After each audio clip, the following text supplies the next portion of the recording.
지금부터 24년 전 미국에서 가장 유명한 집안의 한 아들이 갑작스럽게 세상을 떠났습니다. 그 사람의 이름은 존 F. 케네디 주니어라고 하는 사람인데, 여러분 잘 아시는 이 케네디 대통령의 아들인데, 이 아들로서 좋은 가문 출신이고 부잣집 아들이었습니다. 명문대 출신이었어요. 젊고 유능한, 외모도 굉장히 잘생긴 남자였습니다. 수많은 미국 여성들의 사랑을 한 몸에 받던 인기 있던 그런 사람이었습니다. 자, 그런데 이 사람이 1999년 7월 16일 그의 아내와 처제를 경비행기에 태우고 대서양의 한 섬으로 가던 중에 비행기가 추락했어요. 추락하면서 38살의 젊은 나이로 아까운 생애를 마치고 말았습니다. 여러분, 왜 이런 비극이 일어났을까요? 비행기 자체는 무슨 이상이 없었대요. 결함으로 인해 생긴 비극이 아니었습니다. 기체 고장도 아니었고 화재 때문도 아니었다고 합니다. 이유는 놀랍게도 짙은 안개 속에서 비행기가 방향을 상실했기 때문이라고 합니다. 전문가들이 낸 리포트에 의하면 경험이 많지 않은 이 조종사들에게 가장 위험한 것은 저녁 무렵에 수면이 짙게 깔린 이 안개 속을 비행하는 것이라고 합니다. 불과 몇 초 사이에 조종사는 방향 감각을 상실하게 되고 어느 쪽이 위쪽인지 아래쪽인지를 구별하지를 못해서 곧 비행기는 추락해서 물에 떨어지게 된다고 합니다. 저는 우리 인생도 마찬가지가 아닌가 그렇게 생각을 해요. 우리가 인생의 다른 조건을 아무리 잘 갖추어도, 다른 면이 완벽하게 구비된다 할지라도 우리 삶의 방향을 상실하게 되면 우리는 조만간 파멸에 이르게 돼요. 불행의 나락으로 떨어지게 된다는 것입니다. 그러므로 우리가 인생을 살아가면서 많은 생활 조건을 풍요롭게 하고 삶의 환경을 바꾸는 것도 참 중요하지만 내 인생의 방향을 바르게 설정하는 것, 이것이 굉장히 중요한 문제라고 저는 그렇게 믿습니다. 우리가 방향을 상실하면 그것이 우리의 삶을 무너지게 만들어요. 방향을 잃었기 때문에 우리의 생각이 어지럽게 되고, 어지러운 마음, 그 마음속에 방향을 자칫 잘못 잡게 되면 생각하지 않던 혼돈 속에 빠져서 영원한 파멸로 무너지는 예가 참 많습니다. 그러므로 우리의 삶 속에 다른 어떤 질병보다도 더 심각하고도 더 위험한 질병이 있다면 그것은 방향을 잃은 채로 인생을 살아가는 것이에요. 오늘 여러분과 제 삶 가운데서도 혹시 방향 상실의 징조가 나타나고 있다면 우리는 빠른 시간에 이것을 고쳐야 돼요. 그렇지 않으면 나도 모르는 사이에 엄청난 파괴 현장으로 떨어질 수 있기 때문입니다. 제 기억으로는 제가 LA에서 목회할 때 2006년이었는데 2006년 4월 초에 LA 한인타운에서 한 가족을 살인하는 살인 사건이 일어났습니다. 50대 남자가, 가장이 부인에게 총을 쏘고 자기 아들과 딸에게도 총을 쏜 후에 자신도 목숨을 끊어버린 굉장히 끔찍한 사건이 일어난 적이 있어요. 그 당시 신문 보도의 내용은 그 가정이 그렇게 나쁜 가정이 아니었대요. 그때 공개된 그 아들의 일기를 보면 세상에서 가장 존경하는 사람, 가장 사랑하는 사람이 누구냐 물었을 때 아빠라고 그렇게 대답할 정도로 그 아빠는 참 좋은 가장이었다고 해요. 그런 사건이 일어나기 직전에 한국에 계시는 노모에게 안부 전화를 걸 만큼 효자로 알려져 있었습니다. 평소에 총기를 만지는 사람도 아니었어요. 아주 착하게 선하게 사는 사람이에요. 놀랍게도 그분은 여러분과 저처럼 신앙생활하는 그런 사람이었습니다. 자, 그런데 어떻게 그런 사람이 이렇게 끔찍한 일을 저지를 수 있을까? 우리가 그 상세한 내용은 다 알 수는 없지만 이민 생활,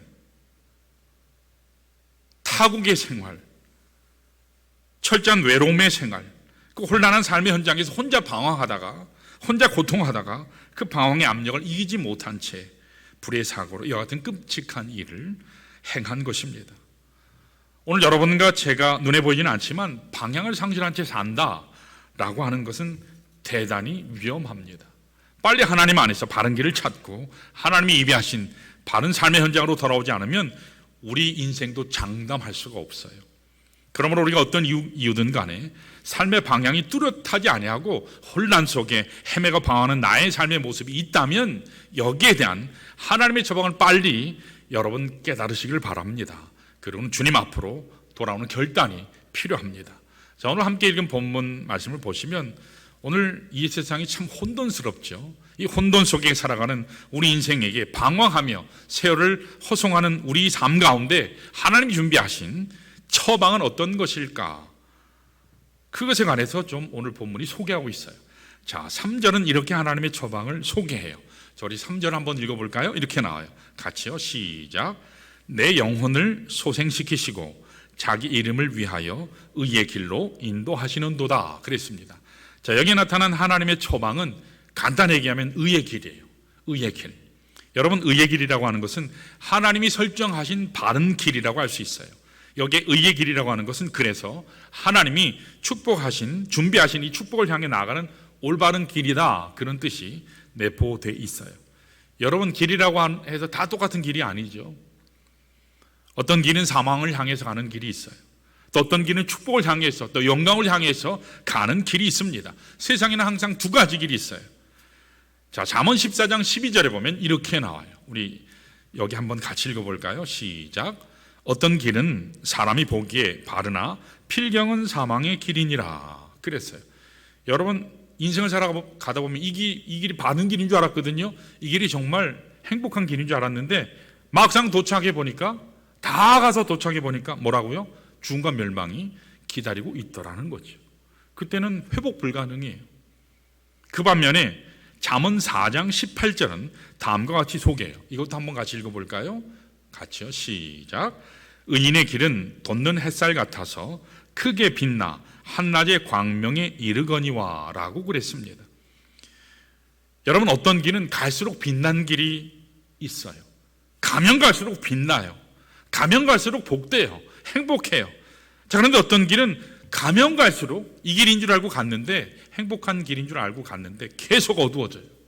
계속 어둠의 길이 계속돼요. 나중에는 그래서 절망에 휩싸이다가 죽게 되는 길이 있다라고 오늘 잠언 14장 18절이 증거해요. 사랑하는 여러분, 오늘 여러분들은 어떤 길을 선택하기를 원하세요? 어떤 길을 가고 싶으세요? 절망으로, 멸망으로 치닫는 세상 길을 택하고 싶으세요? 아니면 하나님께서 예비하신 참된 의와 축복의 길을, 하나님의 영광의 길을 선택하기를 원하십니까? 오늘 여러분과 제가 어떤 길을 택하느냐에 따라서 우리의 삶의 결과가 완전히 달라져요. 우리의 삶의 열매가 엄청나게 차이가 난다는 것입니다. 자, 그래서 오늘 본문 말씀을 통해서 우리가 어떻게 하면 우리를 혼란스럽게 만들고 또 당황스럽게 만드는 이 모든 함정, 세상의 함정, 사탄의 함정, 내 죄성으로 오는 이 함정, 이것을 벗어나서 하나님이 예비하신 참된 길, 축복의 길로 나아갈 수 있을까?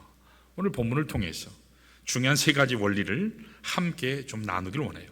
자, 먼저 여러분이 의의 길을 선택하기를 원하신다면, 이게 의의 길을 가는 건데, 의의 길을 우리가 선택하기를 원하면 첫 번째로, 우리 따라 할까요? 첫 번째로 바른 안내자를 만나야 한다. 예, 바른 안내자를 만나야 돼요. 바른 안내자를 만나지 아니하면 여러분은 결코 올바른 길을 향해서 나아갈 수 없어요. 오늘 우리 함께 1절에서 3절을 읽었죠. 자, 거기 보시면 하나님이 우리를 위해서 예배해 놓으신 축복이 어떤 현장들인지 거기 잘 나와요. 우리 1절 한번 다시 한번 볼까요? 1절.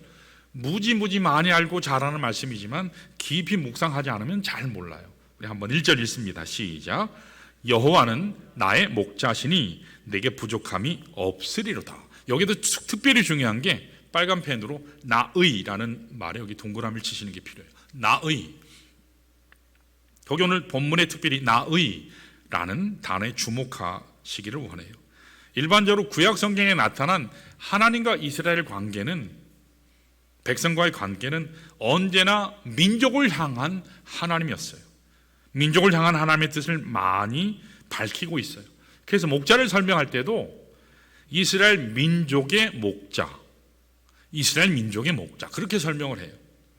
그래서 My shepherd, 나의 목자, 그렇게 표현한 경우는 없어요, 구약에서. 에스겔을 보아도 하나님은 이스라엘의 민족의 목자로 소개되어 있어요. 이사야를 보아도 하나님은 이스라엘 민족의 목자로 소개되어 있어요. 시편 80편을 읽어보아도 하나님은 이스라엘의 민족의 목자로 설명되어 있어요. 그렇게 소개돼요. 그러니까 이스라엘의 하나님을 개인적인 차원의 목자로 소개한 사례는 거의 없어요. 자, 그런데 오늘 본문에 보니까 다윗은 하나님을 소개할 때 어떻게 소개하죠? My God, my shepherd. 나의 하나님, 나의 목자. 하나님과 나의 개인적인 관계를 굉장히 강조하고 있어요. 그전에는 하나님과 이스라엘 공동체의 관계를 굉장히 강조했는데 오늘 본문에서 보면 이스라엘은 하나님과 나 개인의 관계를 굉장히 자세하게 강조하고 있어요. 이것은 우리 한 사람 한 사람을 섬세하게, 자상하게, 세밀하게 돌보시는 하나님의 사랑을 강조하는 표현이에요. 자주 말씀드리죠. 아브라함의 하나님, 이스라엘 야곱의 하나님, 요셉의 하나님, 아무리 얘기해도 그 하나님이 나의 하나님이 되기 전까지는 의미가 없어요. 그렇죠? 이 하나님이 나의 말씀이 되지 않으면 의미가 없어요. 그 천국이 나의 천국이 되지 않으면 의미가 없잖아요. 내가 교회를 다녀도 좋은 교회가 나의 교회가 돼야 의미가 있는 거잖아요. 여기 오늘 다윗은 하나님, 그 하나님이 나의 하나님이라고 하는 사실을 굉장히 강조하고 있어요. 여러분, 만약에 하나님이 나의 개인적인 목자가 되신다면 하나님이 어떤 축복의 현장으로 우리를 인도하실까? 어떻게 우리를 안내하실까요? 그 하나님이 안내하는 그곳은 만족의 현장인 줄로 믿습니다. 여러분, 제가 언젠가 구영재배 갔더니 권사님, 집사님, 인생을 살면서 만족스러운 때가 언제 있었나요? 만족스러운 적이 언제 있었나요? 다 심각하게 생각하면서 목사님, 생애를 살면서 만족하는 삶을 살아본 적은 없는데요. 만족된다. 언제나 보면 이거면 나를 기쁘게 할 거다. 근데 그렇지 않더라고요. 여러분, 하나님만이 만족인 줄로 믿습니다. 하나님이 아니면 만족이 되질 못해요. 부족함이 없는 현장, 그것이 바로 하나님이 우리를 인도하시는 현장이에요. 더 이상 염려가 없는 축복이 넘치는 현장, 바로 여기가 목자이신 하나님이 여러분과 저를 인도하시는 장소인 줄로 믿습니다. 자, 뿐만 아니라 2절을 계속해서 보시면 완전한 안식의 처소인 푸른 초장, 쉴만한 물가로 우리를 안내한다고 말씀하셨어요. 쉴만한 물가로, 풀밭으로, 푸른 풀밭으로 우리를 인도하신다고, 쉴만한 물가로 우리를 안내한다고 말씀해요. 거기서 끝나지 않죠. 생기를 잃고 죽어가는 우리들 삶 속에 생명의 활기를 쏟아부어 주시는 생명의 축복의 현장으로 여러분과 저를 인도하신다고 그래요. 이러한 축복만으로도 우리가 감당하기 힘든데, 그런데 3절 하반부를 보시면 하나님이 오늘 우리에게 어떤 약속을 또 하고 계시는지 아세요? 거기 보면 이와 같이 넘치는 은혜, 풍성한 사랑, 축복을 받은 우리들이 이제는 의의 길로, 하나님 의의 길로 하나님 우리를 인도하신다고 그렇게 약속하고 있어요. 여러분, 사실은 우리가 많은 것을 받고 많은 것을 누리게 되면 그것 자체가 축복인 줄 알아요. 그렇죠, 여러분? 많은 것을 받고 많은 것을 누리면 이거 자체가 축복인 줄 알거든요. 근데 물론 그것도 굉장히 중요해요. 귀해요. 귀하기는 하지만 그러나 더 중요한 것은 내가 이 받은 축복을 가지고 어디를 향해 갈 것이냐, 어디를 향해 갈 것이냐, 무엇을 위해 쓸 것이냐, 이게 진짜 중요해요. 여러분, 예컨대 내가 돈을 많이 가지고 있어요. 하나님이 많이 축복하셨어요. 돈 많이 가지면 여러분 뭐 하실 거예요? 이 돈을 가지고 내가 바른 일 위해서 쓰지 아니하면 그것은 아무 가치가 없어요. 여러분, 하나님이 우리에게 안식을 주세요. 참 쉼을 주십니다. 내 마음이 아무리 안식을 누리고 평안을 누리면 무엇합니까? 내가 그 평안과 안식을 가지고 하나님의 뜻을 위해서 내 인생을 사용하지 않는다면 나의 평안은 이기주의적인 사치에 불과할 수도 있어요. 하나님께 아무런 가치가 없을 수 있다는 거예요. 나에게는 만족이 될 수 있을지 모르지만 하나님께는 전혀 가치 없는 것, 그것이 될 수 있어요. 자, 그런데 오늘 하나님의 말씀은 약속하기를 하나님께서 우리에게 엄청난 부요함의 축복을 주실 뿐만 아니라 이 축복을 가지고 바른 길을 걷도록, 그래서 열매 잘 맺도록 하나님께서 안내하신다는 거예요. 얼마나 기가 막힙니까? 사랑하는 여러분, 오늘 이보다 더 확실하고 좋은 안내자가 세상에 있겠습니까? 없는 줄로 압니다. 오직 하나님만이 우리의 참 안내자 되신 줄로 믿습니다. 오늘 여러분 아무리 연약하고 힘들어도 참 안내자가 되시는 예수 그리스도를 만나시기를 바라요. 예수 그리스도를 만나야 돼요. 예수 그리스도를 만나기 전까지는 내 삶의 부요함이 아무리 있을지라도, 내가 아무리 평안을 누릴지라도, 내가 아무리 많은 돈을 소유할지라도 가치 있게 생각할 수 없다라는 거예요. 그분을 만난 순간 여러분이 지금까지 겪었던 모든 인생의 방황의 종지부를 찍을 수 있어요.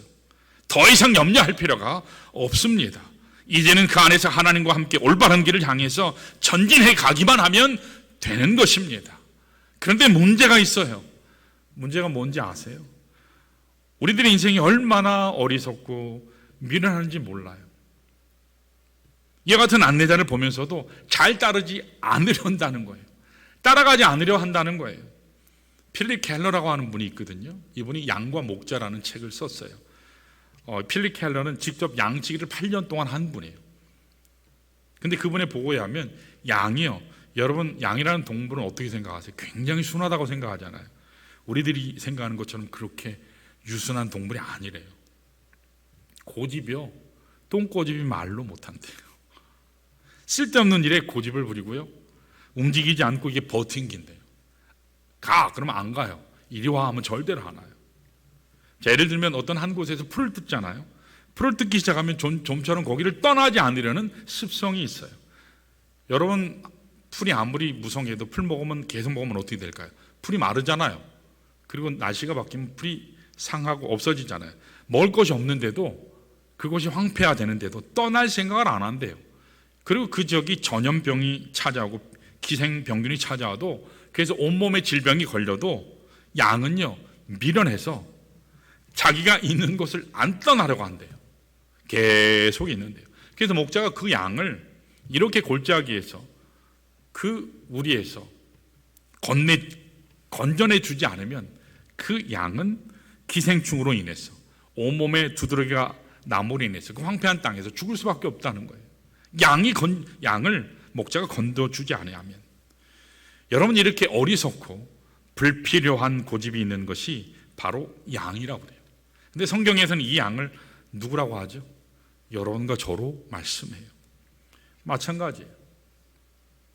그래서 우리는 하나님 앞에 양이에요. 하나님이 이렇게 양과 같은 우리를 향해서 하나님이 준비하신 의의 길, 밝은 길을 분명히 이렇게 보여주시거든요.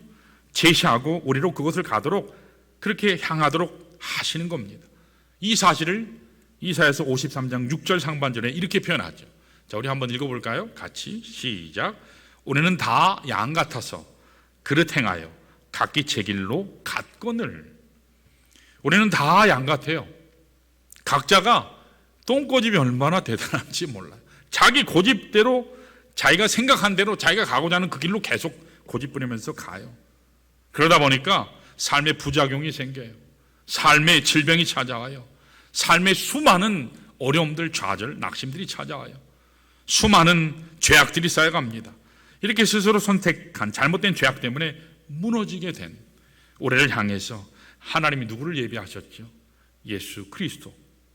우리의 모든 죄짐을 담당할 자를 예비하셔서 그 예수로 하여금 우리의 모든 죄를 담당하게 하신 것입니다. 이게 바로 하나님께서 여러분과 저를 향해서 베풀어 주신 하나님 사랑의 배려라는 사실이에요. 그러므로 오늘 우리 목자이신 예수 그리스도는 단순히 나의 연약함을 이해하시는 정도가 아니라 나의 연약함, 그 모든 죄를 대신 치시고 가시는 참 좋은 목자라는 사실이에요. 바로 이분이 여러분과 저의 삶을 이끌어 가시는 우리 인생의 최고의 안내자 예수 그리스도라는 사실을 여러분 기억하시기를 축원합니다. 19세기 영국의 복음 전도자 중에 헨리 무어하우스라는 분이 있어요. 유명한 전도자예요. 근데 이분이 하나님의 사역을 하는데 한 번은 무슨 이유인지 계속 사역의 길이 막혀요. 너무너무 탈진돼요. 마음속에 짓눌리는 압력이 있었습니다.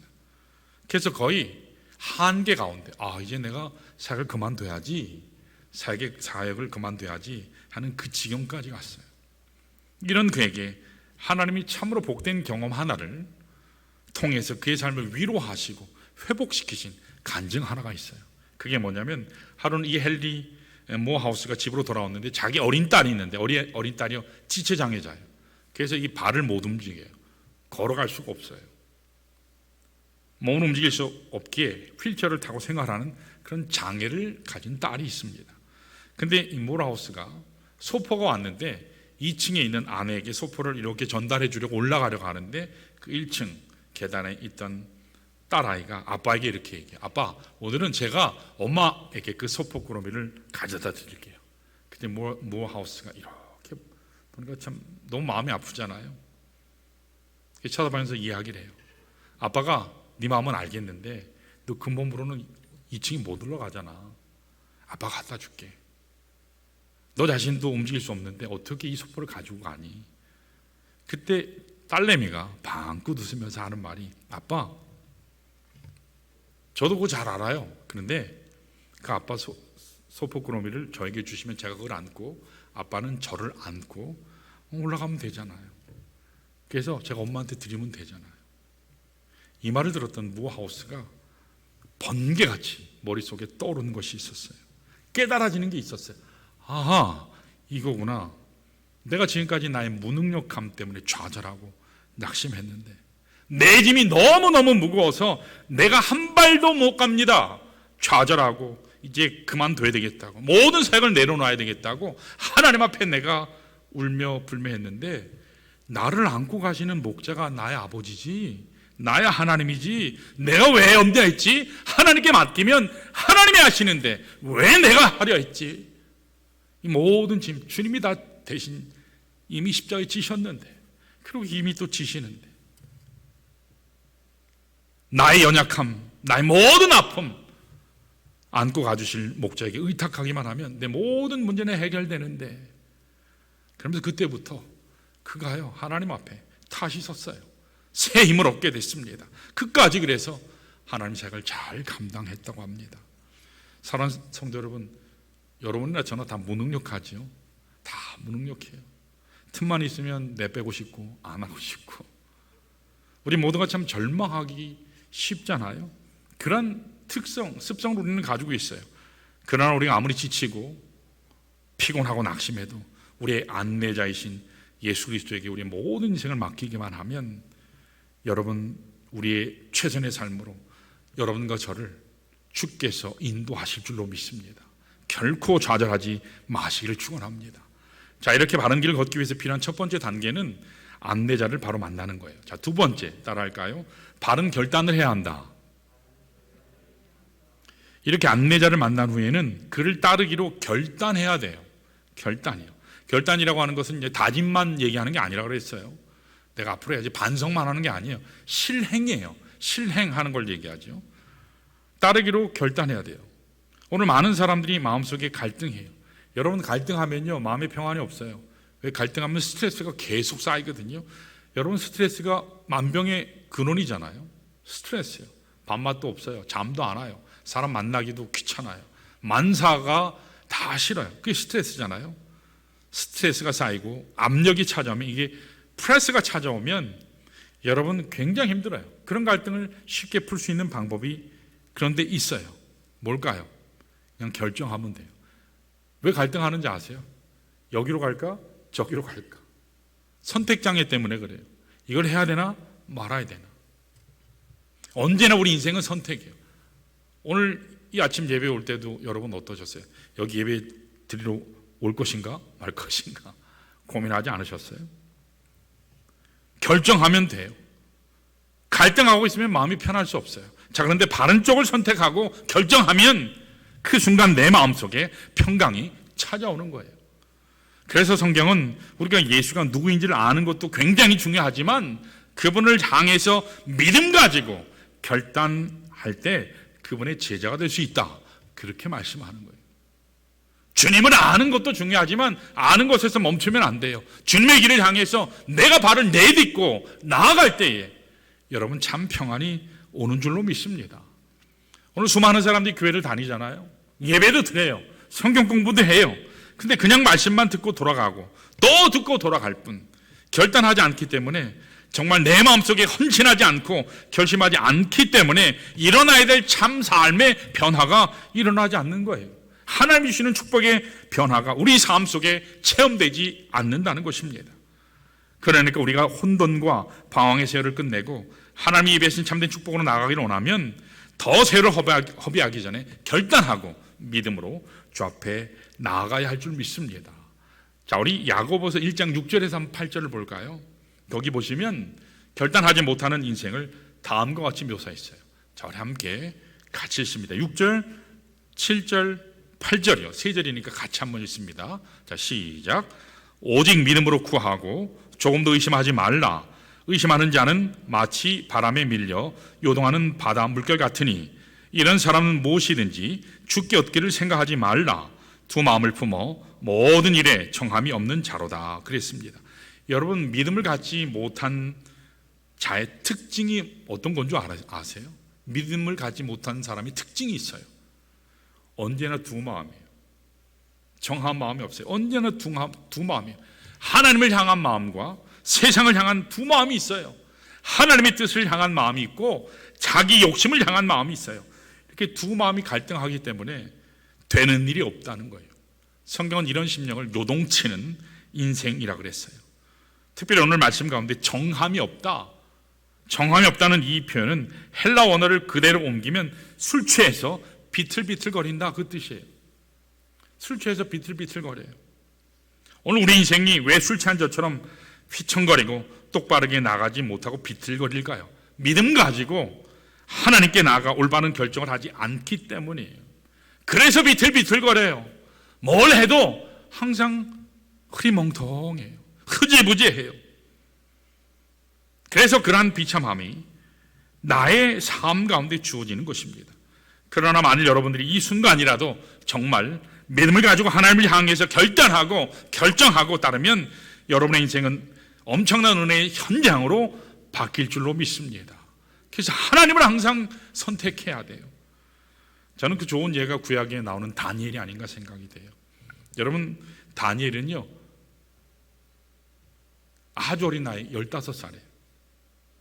청소년의 나이에 바벨론 포로로 끌려갔어요. 요셉보다도 더 어린 나이에 외국에 끌려갔어요.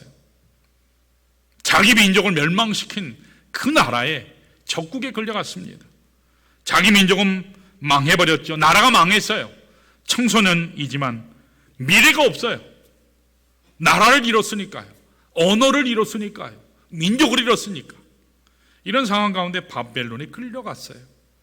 왕을 수벌하기 위해서 왕궁에 기거하는 다니엘의 신세는 어찌하면 정말로 가엾고 불쌍하지 않습니까? 자, 그런데 이 어린 다니엘의 마음속에는 한 가지 분명한 게 있었어요. 그게 뭔 줄 아세요? 어떤 유혹이 와도 나는 하나님을 향해 정한 마음을 결코 변치 않으리라. 그래서 그거 어떻게 했죠? 항상 예루살렘을 향해서 기도했잖아요. 나이 들어서도. 그래서 그는 그 어린 때에 바벨론 왕이 다니엘과 그 친구 세 사람 있죠. 사드락, 메삭, 아벤느고에게 바벨론의 진미를 잔뜩 차린 상을 가지고 가서 먹으라 했어요. 그때 다니엘이 어떻게 했는지 아세요? 우리 다니엘서 1장 8절 상반절 한번 볼까요? 이렇게 기록해요. 같이 한번 읽습니다. 시작. 다니엘은 뜻을 정하여 왕의 음식과 그가 마시는 포도주로 자기를 더럽히지 아니하리라. 그렇게 했어요.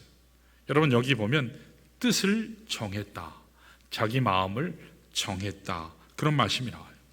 지금 바벨론 왕이 명령했어요. 여러분, 바벨론 왕은요 그 당시 하나님이에요. 왕이 명령했는데 그거 안 들으면 어떻게 되죠? 죽어요. 왕이 명령한 거예요. 바벨론 음식을 먹고 바벨론의 문화를 자신에게 주입시키려 했거든요. 히브리 청년들을 바벨론 사람으로 만들려고 하는 왕의 악한 시도가 있었어요. 자, 그런데 다니엘은 왕, 아니 그 이상의 어떤 존재가 자기에게 명령한다 할지라도 여호와 하나님을 향한 그 뜻을 나는 돌이키지 아니하리라, 그 진미와 포도주를 내가 마시지 아니하리라, 그렇게 작정했습니다. 여러분, 그때 하나님께서 그 다니엘을 어떻게 하셨는지 아세요? 망하게 했나요? 처참하게 했나요? 결코 그렇게 기록되어 있지 않아요. 성경은 그렇게 말씀하고 있잖아요. 이렇게 뜻을 정하고 하나님을 향해 믿음의 방향을 확실히 정한 다니엘의 인생을 하나님이 더 부여하게 축복하셨어요. 지식과 지혜와 명철이 넘치게 하셨습니다. 뿐만 아니라 하나님의 이상과 몽결을 알 수 있는 신비로운 영적인 능력까지 허락해 주셨어요. 그래서 장차 이 다니엘이 바벨론뿐만 아니라 페르시아 전역까지 다스리는 총독의 자리에 오를 수 있도록 하나님께서 그의 삶을 축복해 주신 것을 볼 수 있어요. 여러분, 오늘 우리들도 마찬가지입니다. 오늘 여러분과 제가 이 세상의 흐름에 따라서, 이 세상의 여론에 따라서, 이 세상이 잘난 사람들이라고 하는 성공한 사람들의 그 이야기를 따라서 요동치며 살아서는 안 될 줄 믿습니다. 세상의 유혹에 내 마음을 여러분 뺏기지 마시기를 바랍니다. 마음 뺏기면 끝나는 거예요. 하나님이 내 인생의 모든 것을 책임지시는 분이심을 여러분 더욱 확신하시기를 바랍니다. 믿음 가지세요. 하나님의 말씀에 더 서세요. 그를 향하여 나아가시기를 바랍니다. 하나님이 결코 하나님의 백성을, 여러분의 인생을 결코 소홀히 다루시지 않습니다. 더 복되게 하세요. 더 풍성하게 하십니다. 더 잘되게 하실 줄로 믿습니다. 자, 이렇게 우리가 정말 바른 길, 의의 길을 택하기를 원하면 첫 번째로 뭐가 필요해요? 올바른 만나자를, 이 안내자를 만나야 돼요. 두 번째는요, 안내자를 만난 후에는 과감하게 결단하고 그를 따르는 거예요. 자, 마지막 세 번째, 우리 따라할까요? 하나님의 목적을 향한 방향으로 살아야 한다. 예, 하나님의 목적을 위한 삶의 방향을 살아야 하는 거예요. 이 3절을 우리 보시면 우리 목자이신 하나님이 우리를 의의 길로 인도하시는데 그 의의 길로 인도하시는 이유를 얘기해요. 의의 길로 인도하시는 이유가 뭘까요? 거기 보면 자기 이름을 위하여 라고 돼 있어요. 거기를 이렇게 동그라미 치셔야 돼요. 의의 길로 인도하시는 이유가 뭐라고요? 자기 이름을 위하여. 우리가 바른 길로 가야 할 중요한 이유가 바로 여기에 있어요. 바른 길을 선택함으로 내가 영화를 누리고 내가 기뻐하는 삶, 나를 즐기는 삶, 그것이 아니고 하나님의 이름을 높이기 위한 목적 때문에 우리는 바른 길을 선택해야 하는 것입니다. 여러분, 바른 길을 선택하는 게 쉬운 일일까요? 아니요. 굉장히 어려워요. 굉장히 어려워요. 바른 길 가려다 보면 손해볼 때 있거든요. 남에게 미움당할 때도 있어요. 쉽지 않아요. 여러분, 바른 길을 택하는 게 더 편리할까요? 결코 편리하지 않아요. 힘들어요. 바른 길로 나아가는 것이 세상 사람들에게 더 인정받는 걸까요? 더 인기를 높이는 걸까요? 결코 그렇지 않아요. 세상 사람들은 끊임없이 유혹해요. 타협하라 해요. 그렇게 힘들게 살지 마. 그냥 편안하게 하자. 좋은 게 좋은 거 아니냐. 그렇게 얘기해요.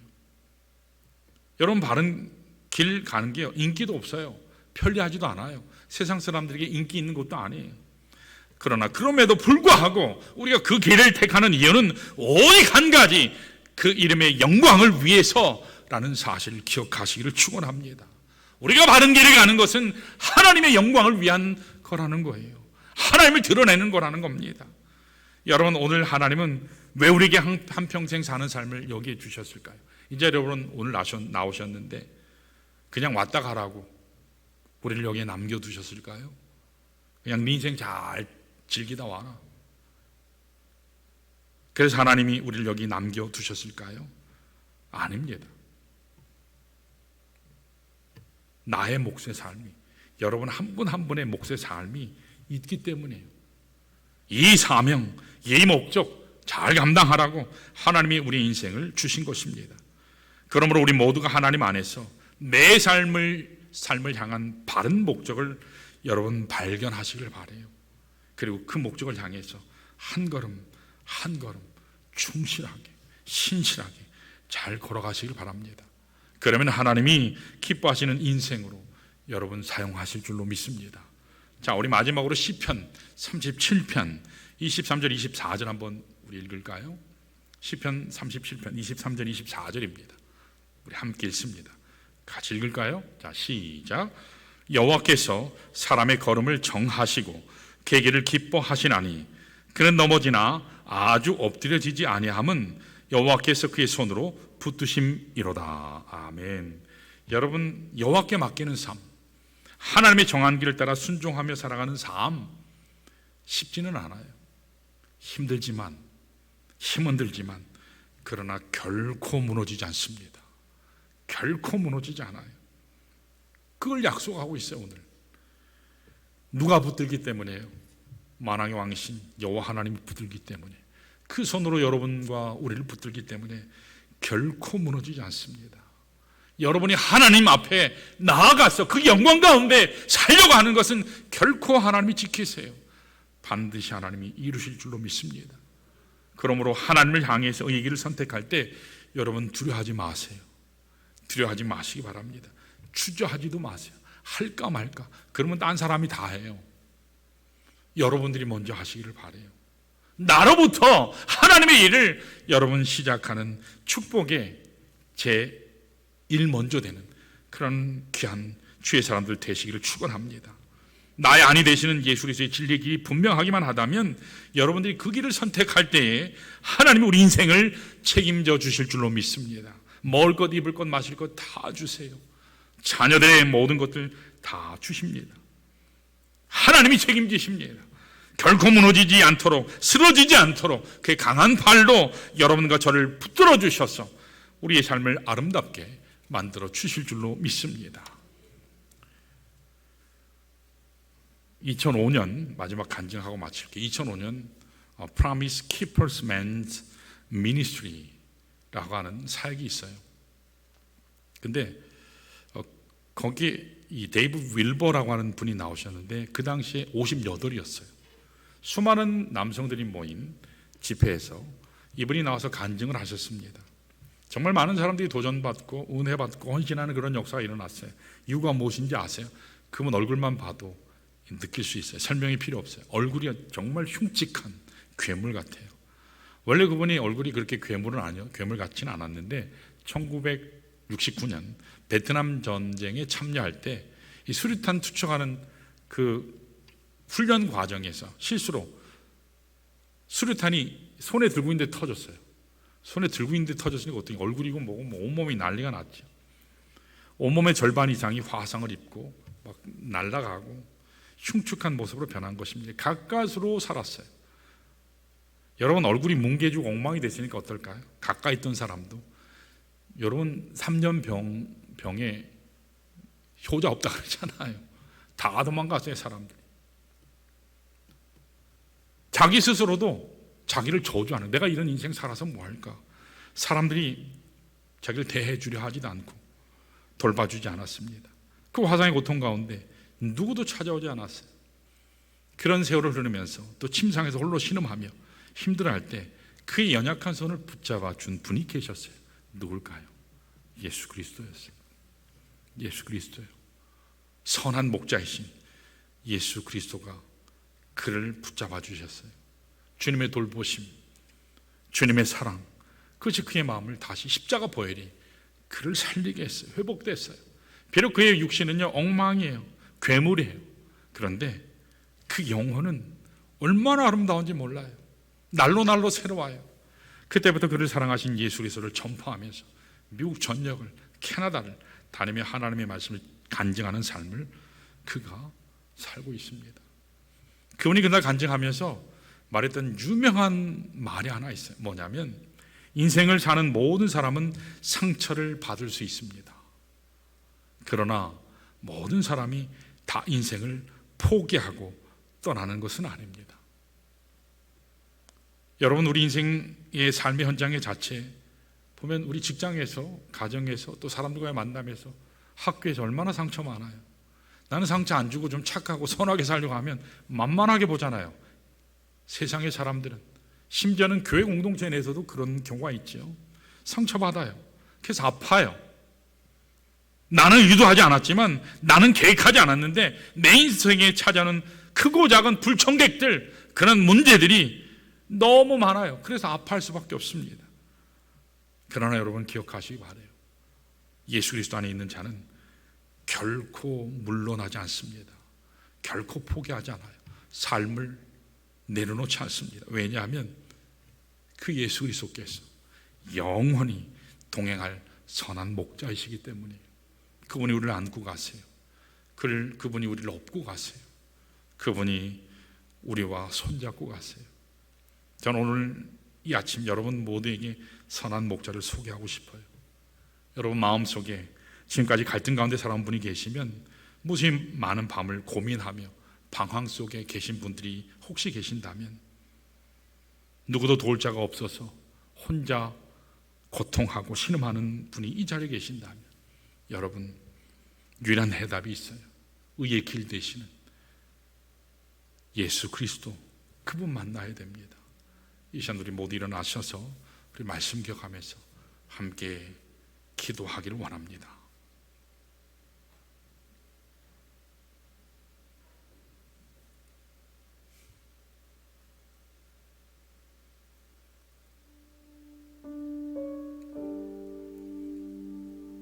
그분 안에는 막힘이 없어요. 우리 이 시간에 눈 감고 함께 하나님 앞에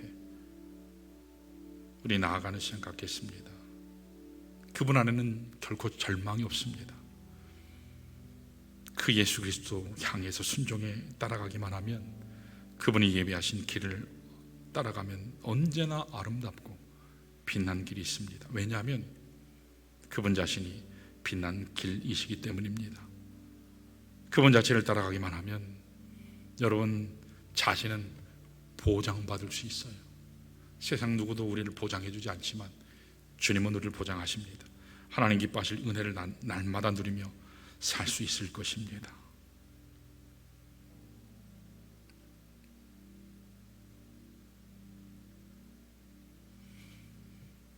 이 시간 우리 주님 앞에 간절하게 우리 합심해서 기도하는 시간 갖겠습니다.